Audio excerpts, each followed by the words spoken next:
just can't make this up. In terms of the free multis that we get on global and whatnot, I've been doing my multis and I'm telling you right now, I don't have anything to show for it. I record my pulls and I'm just like, alright, cool, I'm gonna get an SSR.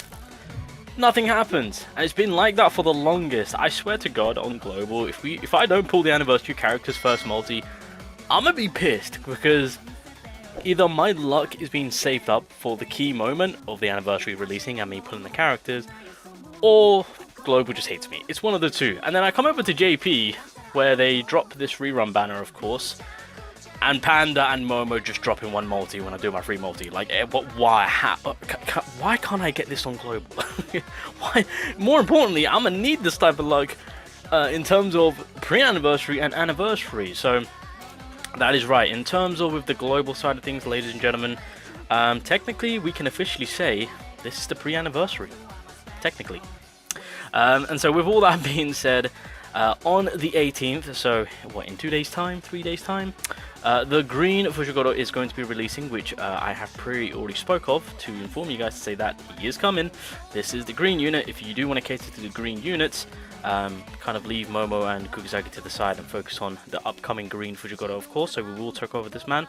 And then we have the actual official pre-anniversary, the energy generator for the yellow mono team, Yuki. This is the SSR version of him. And again, I've already done my pre-videos on this unit, so but obviously when the time comes, I'll also drop another video just so that you guys are aware, of course.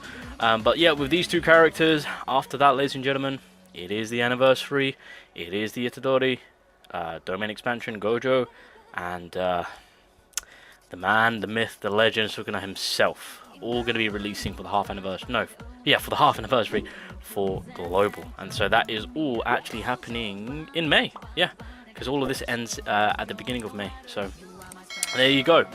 There you go. So let's take a look on what these characters are capable of, just to give you guys a bit of a brief idea on what we're working with. Again, kind of look at them now, so that way when it comes to the showcase, I can just get straight into gameplay and give my honest opinions about these characters. I've kind of already spoken about this Fushiguro and how I feel about him, but this is the green unit that I would have probably, as I've said before, if you are in need of green units, outside of course, Gojo, you can resort to this Fushiguro, of course, excluding Maki and Kugisaki. But at the same time, the SP potential Itadori is not that far off, so there's also that option for free-to-players and whatnot. But anyway, talking about this green Fushiguro, who is a fantastic high-tier type character. Green debuffer, does possess some good about power. So his first skill, again, 150 melee damage. It deals an additional 180 range Jujutsu damage when White Divine Dog is summoned. And then deals an additional 180% range Jujutsu damage when Black Divine Dog is summoned. Ignores darkness status when Divine Dogs are attacking. So the key thing that you're actually benefiting from this Fushiguro is the additional hits that he can apply on his turns, of course. So that is huge. In terms of the second skill, so the Divine Dog skill, so you summon White and Black Divine Dog. Each of them have the character's 20% maximum HP. Enemies damage dealt of 35% will go towards Divine Dogs instead of the character, and then they disappear when Divine Dog's HP has reached 0. This is very similar to how the blue Fushiguro now works in terms of his SP potential. His ultimate is very similar to this, where the being that he summons takes the hits, and then once that dies off, you can then obviously Fushiguro himself will start taking hits, of course. So, but again, yeah, that's huge in terms of survivability, as well as longevity for Fushiguro, of course. And then in terms of damage output, again, just keeping it at max level, look, deals 380 range Jujutsu damage and increases the selected enemy Jujutsu damage received by 20%. Does that go down? No, that is a solid 20% for the green typing. So there you go, that 20% is there forever, which is fabulous for the debuffing side of things. Change skill effect when White and Divine Dog has been summoned. So this is when you're redoing it then, so when you're applying it the next turn, I guess. So now you're doing double the amount of damage. Okay, so it deals 620 range Jujutsu damage, so it's a 2-hitter, and increases the selected enemy Jujutsu damage received by 30%. Effective for green typing, and you ignore darkness status when attacking. Fantastic. So gets even better, hits even harder. And then furthermore, going into the third skill, so deals 220 melee damage, increases the ultimate gauge charging rate by 15% for 3 turns. change the skill effect when the White Divine Dog is summoned, so you deal 320 Jujutsu damage now. When the Black Divine Dog is summoned, you deal an additional 380, and you also lower the enemy's damage by 20%. Very nice. Deals an additional 220 melee taijutsu damage after the Divine Dog has attacked. Christ on a bike. Okay, hold on a minute. This is like non-stop hits going on here. Increases the ultimate gauge charging amount by 25% when changing skill effect or Black Divine Dog is not summoned. Okay, so you can really charge that ult quite nicely. Okay, so that's beautiful. And then the ultimate itself, so you do 500 range Jujutsu damage. It's a 2-hitter. If White Divine Dog is summoned before using the ultimate skill, deals an additional 300. If Black Divine Dog is summoned before using the ultimate skill, deals an additional 700. Increases the selected enemy's damage received by 45%. Effective for green typing, of course. Ignores darkness status. Summons Divine Dog. Summons Divine Dogs temporarily when using the ultimate skill. Anticipate if any Divine Dogs are not summoned before using the ultimate. Recover own cursed energy by 5, and increases the ultimate gauge charging rate by 30% for 3 turns when Black Divine Dog is not summoned. Okay, so it's giving like the edge. I kind of like that. What are we looking at? The combination increases own and combo ult allies damage by 10%, and then fills ultimate skill gauge for the remaining 2 characters. Dope. I'll surpass you, so you get a 100% damage dealt increase, effective when the enemy is in the break state. Fantastic. At the start of the turn, if Divine Dog are active, decreases own skills cursed energy costs by 5 per Divine Dog, so basically minus 10. Very nice. Divine Dog follow-up attack, 55% chance of Divine Dog launching a follow-up attack. We've seen something like this from Mai, by the way.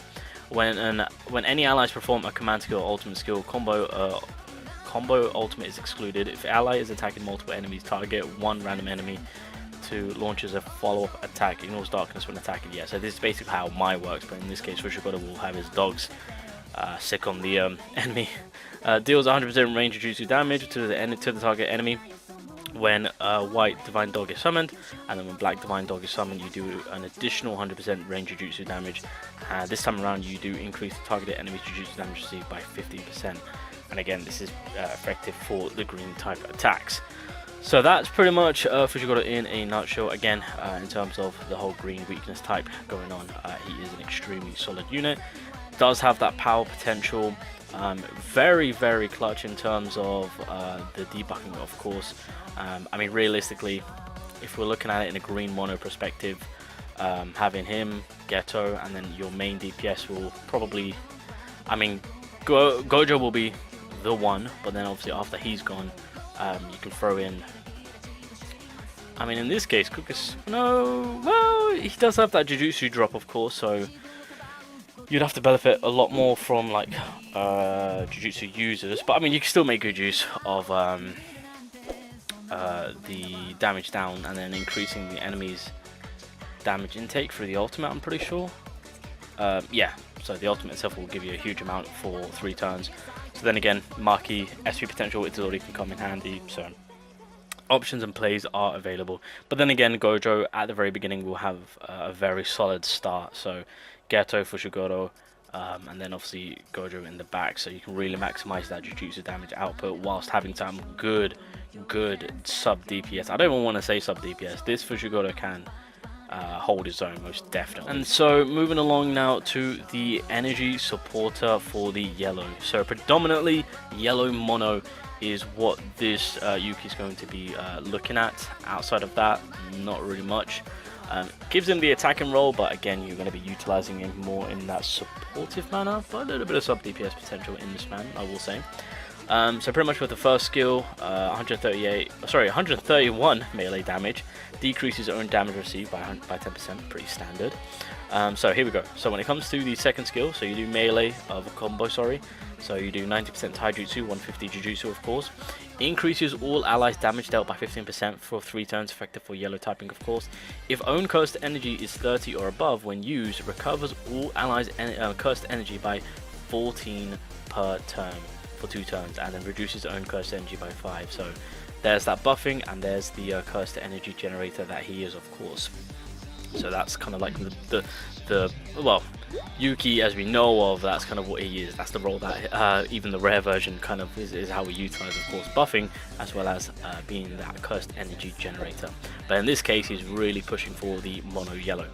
And then going into the third skill, 270 range Jujutsu, decreases selected enemy's damage dealt by 27%, stuns the enemy, you got a very high chance for that, decreases all allies damage received by 37%, and then again this is all effective for the yellow typing. Unfortunately, he does exclude himself on that part, of course. So yeah, this is a very solid team survivability skill right here, very nice, of course.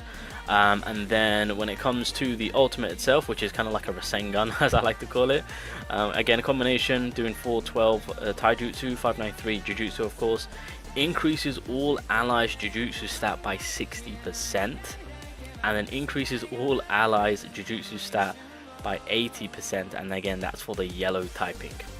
So when it comes to the yellow unit right now, obviously Gojo is still handling business. Anniversary Itadori does come into play, so I think, yeah, that's going to be more on the Taijutsu side of things.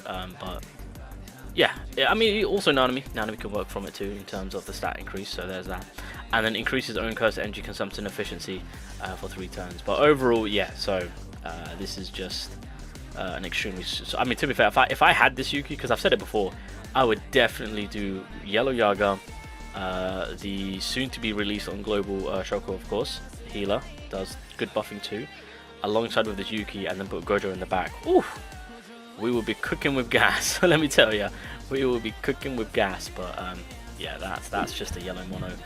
And then furthermore, when it comes to the combination, so you and your ally that's doing the ultimate, get a damage dealt increase, and then the other characters get a ultimate gauge increase of 110. And then when it comes to the auto skill, at the start of each turn, once 2 turns have passed, if own cursed energy is 30 or above, recover all allies cursed energy by 5. So basically just stay above 30, and that generator of cursed energy will be there for him. And then of course from that you can just fully support the team, increasing their damage dealt, giving them that survivability if required, and then that ultimate coming in clutch in terms of pretty much like the rare Yuki, but this time around you're getting some good damage off, and you're really coming in clutch with increasing your yellow typing Jujutsu stats by a huge amount. So overall, a good support energy generator for predominantly the yellow typing. Free to play, as well as good as these characters are, the anniversary characters are practically around the corner to say that they are, well, next up. So because we're this so close, focus on the bigger picture. But if you're a whale, if you're a dolphin, yeah, if you want to maximize your mono yellow, you got your boy Yuki. And if you're in need of some pickup for the green typing, and if you didn't have any success with Kugisaki or Maki and whatnot, then yeah, I would say Fushiguro above Maki and Kugisaki. That's one thing which I have said. So if you did want to save your summons and your money, I guess, yeah, now's the time to go and elevate your yellow typing. I mean, not yellow typing, sorry, green typing. There we go.